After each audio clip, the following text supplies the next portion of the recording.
Thank you, first of all, for your interest in the students and youth of the Tomah Area School District. Question number 1. Pam? No. I'm sorry, I'll read it again. Opening statement, Pam Brooklyn.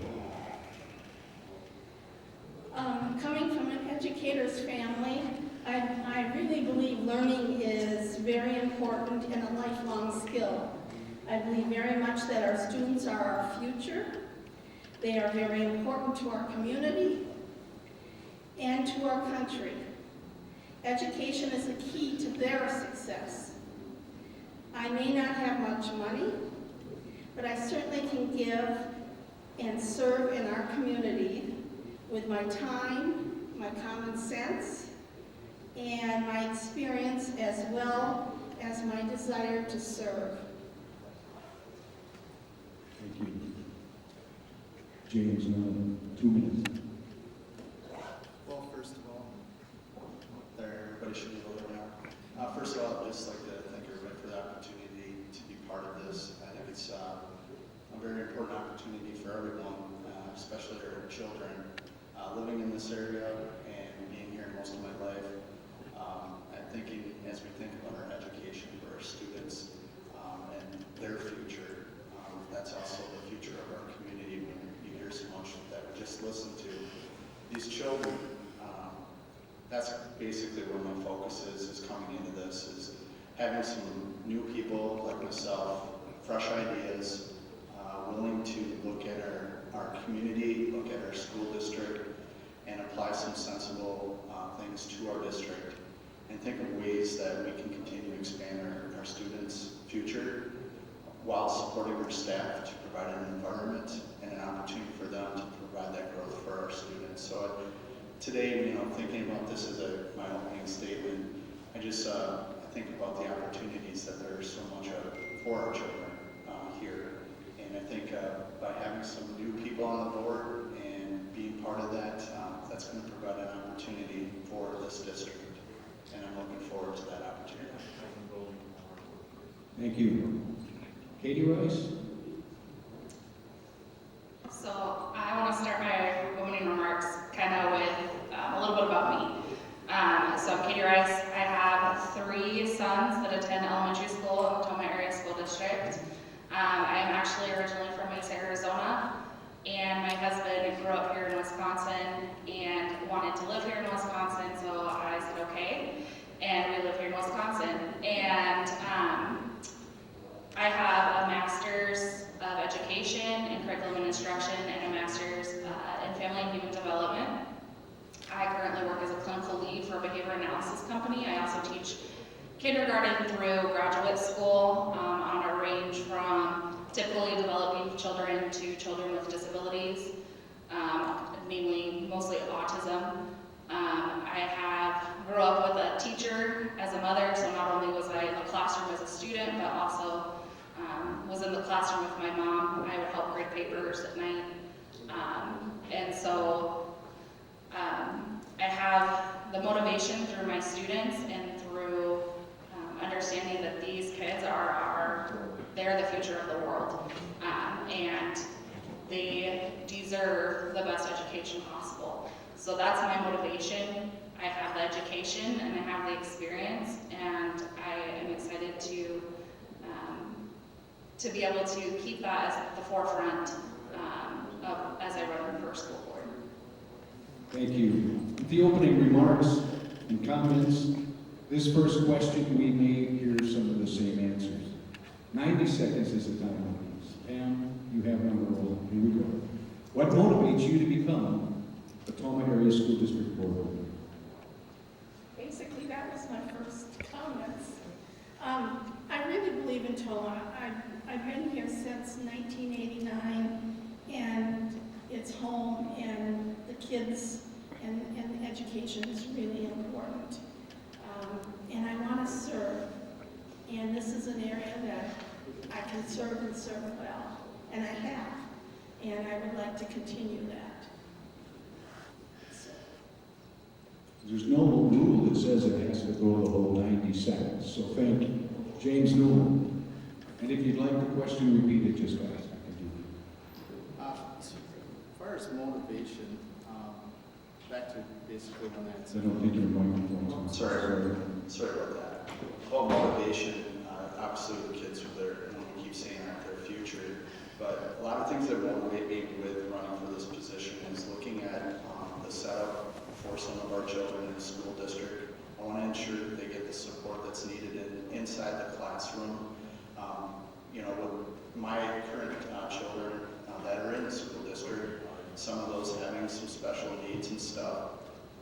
And I think it's very important that, my motivation behind that is to have the support that's in that classroom to help those students, but also for the students that may not have the special needs, not to take away from their education, from distractions and those types of things.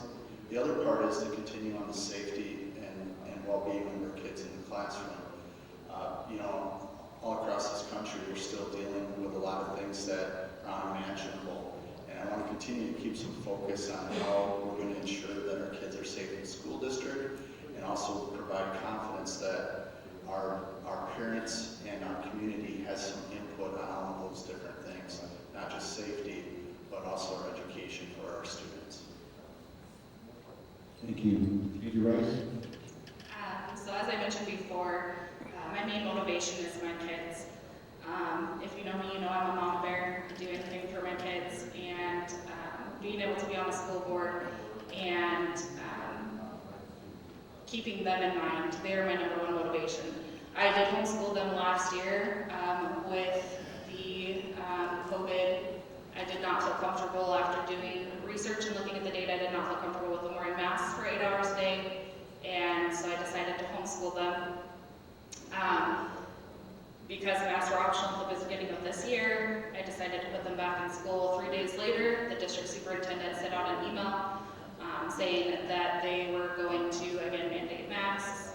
A friend of mine and I started a Facebook group that grew to 1,800 people in 3 days. We collected 1,100 signatures on the petition and took it to the school board over 2 meetings. And we were able to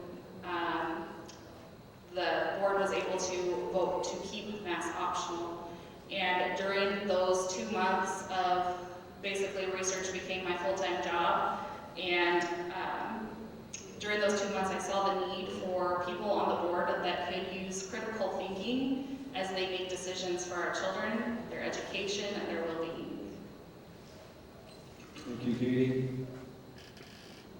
Question number 2 begins with you, James. And excuse me, we can hear some conversations in the audience on stage here. If we could please take it outside. Okay. James Newell, question number 2. What is your vision for education in the Tomah community, Tomah Area School District? Well, first of all, I would want to see our education be something for students where they can come in and feel comfortable about being in the classroom. Having the support that's needed for our children in and out of the classroom as well. The other thing as far as the vision is to develop plans for the future. There's been a lot of discussion around, do we build buildings, what's our infrastructure and that type of stuff look like. And there's a lot of concerns around raising taxes and those types of things. In our communities, there's many people that are in fixed incomes. People have come to me and talked to me about that as well. But as far as my vision goes, with part of that is taking and working with our board, but also our community members to figure out what the long-term plan looks like for our students and what our infrastructure is going to look like in the long term. There was a survey that was put out. There was some information, there was feedback on that. But overall, when you're talking about our infrastructure, our buildings, we still need to develop a plan because sometime in the future, we do need to make those moves to either make upgrades or improvements, maintenance, and those types of things. So my vision would be to work forward, figure out what those plans are, and come up with a plan that everyone can somewhat agree on. So my vision for education in the Tomah Area School District. So I'm coming at this with a vision of curriculum and instruction. I think that, I look at good idea of the curriculum through having 3 kids in school. They bring home their work and I see what they're doing. I went to a charter school in Arizona that had superb education. It was a great education. And one of the things that made it so great was they taught us how to think and not what to think. One of my favorite classes in high school was called critical thinking. And it was in that class that I fostered a love of learning, a love of reading, a love of research, because the teacher taught us how to find information and how to figure out and use our critical thinking skills. And that's something that I would love to see in the Tomah School District. Also, students' well-being needs to be in the forefront also, because they can't learn if they are feeling unsafe or unwell or any of those types of things. Thank you, Katie. Pam? Vision, I have kind of turned that into what are the goals or the vision, and it would be to continue working to make the Tomah Area School District a destination place for people to come for learning in open enrollments, and to make us the schools of choice. For the board to continue to strive, because it's no one person, it's the board working together to make a top-notch education for our students, to enable staff to identify areas that need improvement, and to implement a plan for improvement, to identify areas that are working very well, and to enable staff to communicate that with each other so that we can grow those areas. For the board to continue to offer a large variety of extracurricular activities, because we know from the studies that every extracurricular activity a student is in, their grade goes up a grade point. For the board to continue to support the school budget process, the responsible spending, and make those difficult choices. For the board to continue to utilize committees and surveys with parents and community member input. Thank you, Pam. Question number 3 begins with you, Katie. How does a school board balance the need to provide quality education with the need to be fiscally responsible to the local taxpayers? That's a great question. I think that there is this notion that it's one or the other. And there needs to be creativity. I am very much, I like to think outside the box. We don't need to either it's great education or we're fiscally responsible. It is possible to have a great education and be fiscally responsible at the same time. The referendum, for example, the taxpayers voted, well, they didn't vote, they filled out the referendum, and it showed that the taxpayers would have voted no on the referendum, that it would not have passed. And that's something as a board that needs to be kept in mind, is that we work for the people, or the board works for the people and not the other way around. So listening to the taxpayers and then trying to find a creative way to keep the children's well-being and education in mind so that they are receiving that great education while still being fiscally responsible. And that's the great thing about collaboration on the school board. Thank you. Pam Booklet. There's a lot that goes into fiscal responsibility.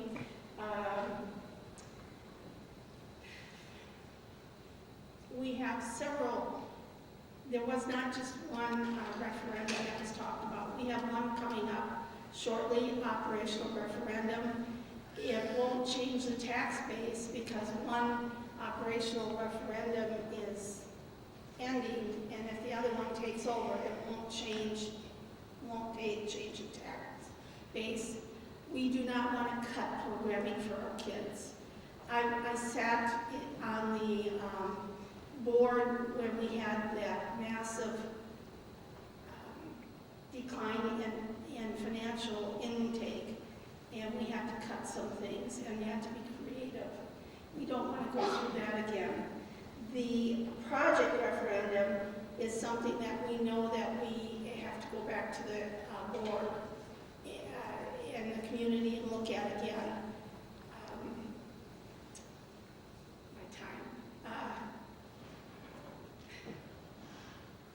I want to say that we have the space problems. That's not going to go away, but we can work on different things down the road. But first we need to do the operational referendum.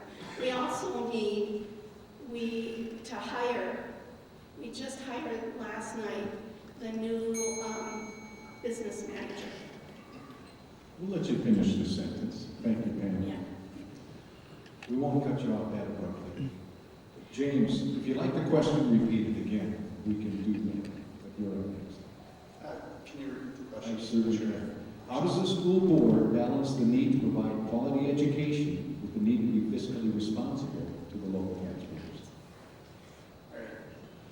Thank you for repeating that. So when we look at anything dealing with a board or any type of organization, knowing what your priorities are. So that's one of the first things, is organizing what our priorities are as a school district and knowing what those are clearly. And what that does is it lays down the roadmap when you organize what those priorities are, when we talk about either infrastructure, curriculum, or other things that are within the school district. Then at that time you can do a cost analysis and see what the impacts of those goals or priorities are going to have on our community. And at that point, communicating that, one, with the community, what you're trying to work on, but then also looking at what you're currently doing within your current operations at the school district. Are there ways to lean processes that we do? Are there different ways to look at transportation and how that's being applied? Are there cost-effective ways with anything that we do within our school system? And then by doing that, you become more fiscally responsible. But not having a clear path and knowing what those priorities are, that does a disservice to being fiscally responsible. And so those priorities in anything that we do have to be clear. Thank you. Now, this is almost a paragraph, so I'm sure we'll have to repeat this eventually. Pam, you'll have the first answer. Tomah Area School District is a low-spending school district, and the only way to increase our spending beyond what is provided by the state budget is through the passage of a referendum. Without additional funds, we will not be able to maintain our current levels of spending for existing programs or make improvements to curriculum and facilities. Here's the question.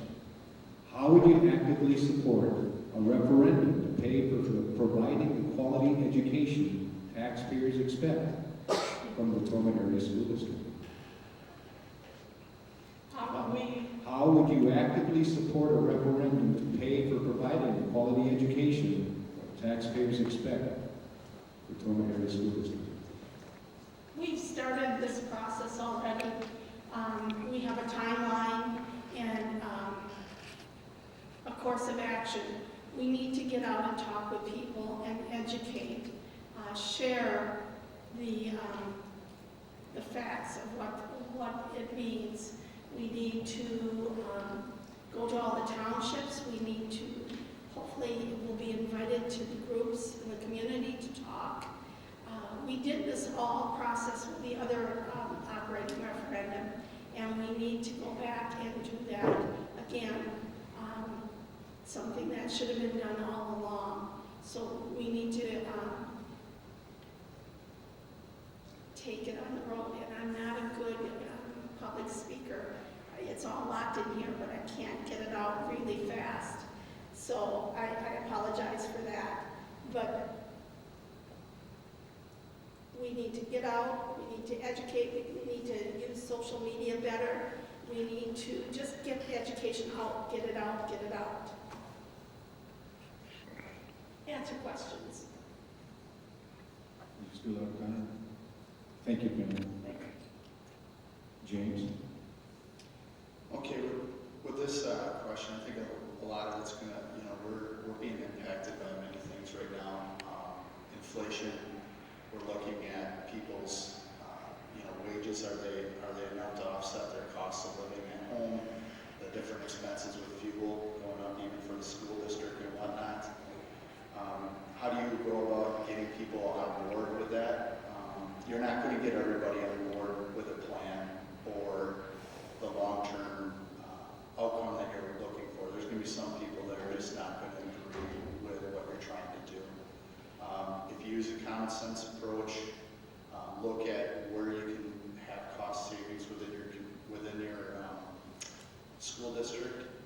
That's a good start, because one of the things that was brought up to me just the other night, a person reached out to me. It's like, we have these other areas that you might be able to save some money. How are you going to go about doing that? And so people in our community are paying attention. Are there things that we can do either better or more efficiently? Or maybe those are not the things that are our priorities, so where we focus on the things that are like our curriculum, how the education's delivered, and then ensuring that our staff and all the kids have support in that classroom. So I think it's basically getting out, talking, but you've got to make sure that this plan is clear of anything that you do that involves taxpayer money, because ultimately our taxpayers are our cost. Thank you. Katie Rice? So I kind of touched a little bit about this. I think it is possible to increase education. Just because we're given money doesn't mean it's free. It comes from somewhere. But really looking, again, I've looked at the budget from the district when I was going through with the max being part of my research, is really looking at that budget, where the money was coming from, where it's going. That needs to be more clear, the budget. There's a lot of Fund 53, Fund 10, Fund 4, and just really sitting down and looking, kind of like Jane said, really looking at where that money is coming from and where it's going. Again, I think that there needs to be creativity. It doesn't have to be one way or the other. We can be creative, and again, it's the taxpayers who are deciding this. They're the ones that are basically deciding on this as much as they work for the school board. So really looking at that research, looking at that budget, and looking at the creativity. Also, as education numbers go up, as the enrollment numbers go up, so does the budget. Just keep that in mind, and how much students we've lost with COVID. Thank you. A reminder that Tina is in the house, and if you have questions in the audience, please flag her down, and we'll get it up here. Question number 4 is actually 2 questions in one. James, you'll have the first response. What is the public relations role of the school board and its members? What are ways you plan to communicate with teachers and support staff? Again, I can repeat that if you need. Okay. The role of public relations, it's not always that simple. I think the biggest thing is communication, and making sure that whatever we're doing as a school board is transparent. When transparency is meeting, the agendas are to the point of what we're working on. The minutes reflect those that are following that type of stuff, but not everybody follows minutes and agendas. So figuring out ways within the school district to get things out on social media. We have a lot of people that follow different things like YouTube, and getting that information so it's available or can go back and be looked at a later time. But as far as public relations, working with that, it's going to be very important. Whatever that we're doing, we're thinking about the overall impact, but we're also got a clear message. If our message isn't clear, then it's left up for interpretation of what we're trying to accomplish. And I think anytime that you're working with the public, that your message needs to be clear. overall, just with the school board and all, the biggest part with that, with the communication piece, is looking at other ways to accomplish that as well. So not just what I named, but figuring out other ways. Thank you. Katie Rice? I'm gonna go back to back in September when we were going through this. I had a lot of time was spent in doing the research, but a lot of time was spent in communicating with the public. My phone was ringing off the hook, text message, Facebook messages.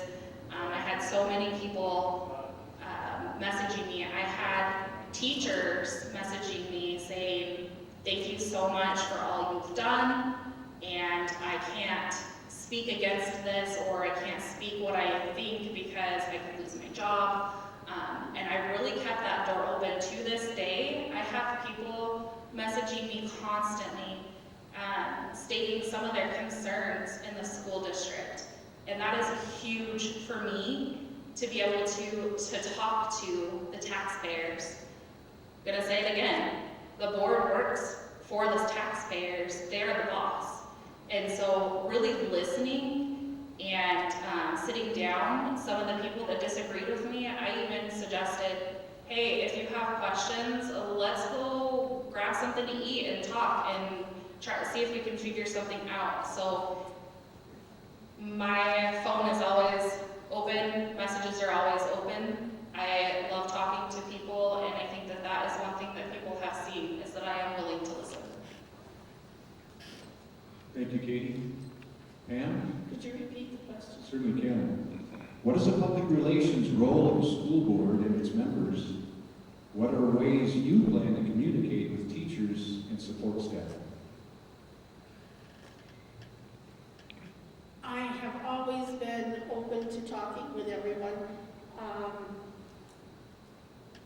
People come, as a board member, people come to you with concerns or ideas, and you pass them on to the appropriate people.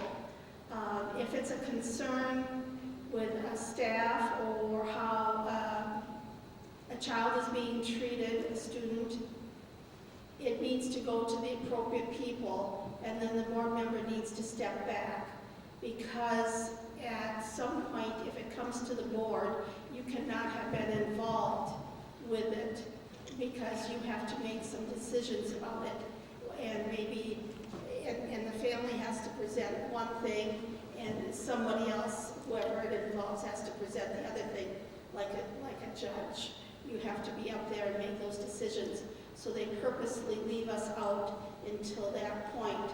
However, I am very good at taking the concerns and passing them to the appropriate people, whether the superintendent or the principal of the school, if that's appropriate. There's a chain of command that needs to be followed for those procedures.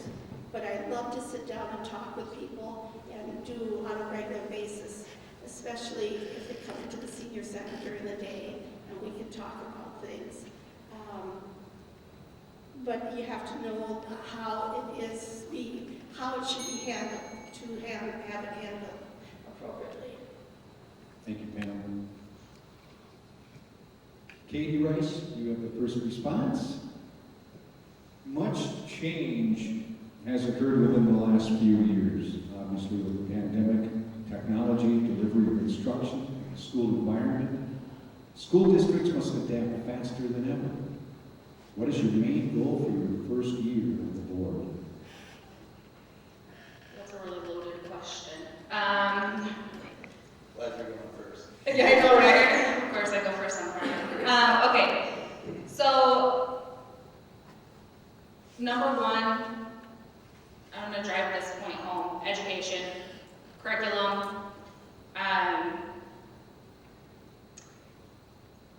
My main goal the first year of being on the school board is to address all of the concerns that I've been hearing this past year.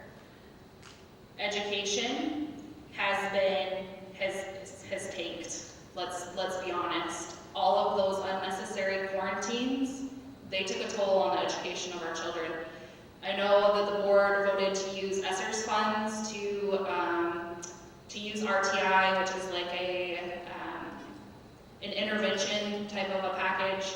Unfortunately, we can't go back and prevent that from happening, so now we're in the intervention stage. And using that to intervene for those students